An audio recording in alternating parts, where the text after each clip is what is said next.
আসসালামু আলাইকুম এভরিওয়ান। আজকে আপনাদের সাথে শেয়ার করব পাউন্ড কেক রেসিপি। আমি এখানে শুকনো উপকরণগুলো আগে দিয়ে চেলে নেব।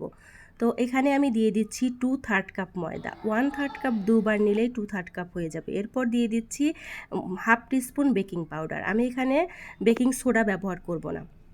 এরপর দিয়ে দেব 2 টেবিল চামচ কর্নফ্লাওয়ার। এরপর সবগুলো উপকরণ চেলে একটা স্প্যাচুলা দিয়ে খুব ভালোভাবে মিশিয়ে একটি সাইড করে রেখে দেব। এরপর অন্য একটা বাটিতে 2টো ডিম নিয়ে নিয়েছি।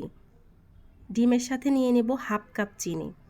তো ডিম আর চিনি একসাথে বিটার দিয়ে আমি বিট করে নিচ্ছি। আপনারা চাইলে এই কাজটা হ্যান্ড উইক্স দিয়েও করতে পারেন। তো এরপরে দিয়ে দিব half teaspoon milk essence, half teaspoon vanilla essence. এরপরে দিয়ে দেব রান্নার তেল হাফ কাপ।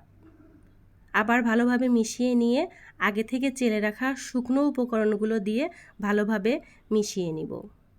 এরপরে আগে থেকেই রেডি করে রাখা একটি মোল্ড নিয়ে নিয়েছি। মোল্ডের মধ্যে সমস্ত ব্যাটার ঢেলে দিয়ে উপর দিয়ে কিছু বাদাম কুচি ছড়িয়ে দিচ্ছি। এটা আমার বাচ্চাদের পছন্দ তাই দিচ্ছি, আপনারা চাইলে নাও দিতে পারেন। এরপর বেক করে নিচ্ছি। আমি মাইক্রো ওভেনে বেক করেছি, আপনারা চাইলে এই কাজটি চুলাতেও করতে পারেন। আমার কেকটি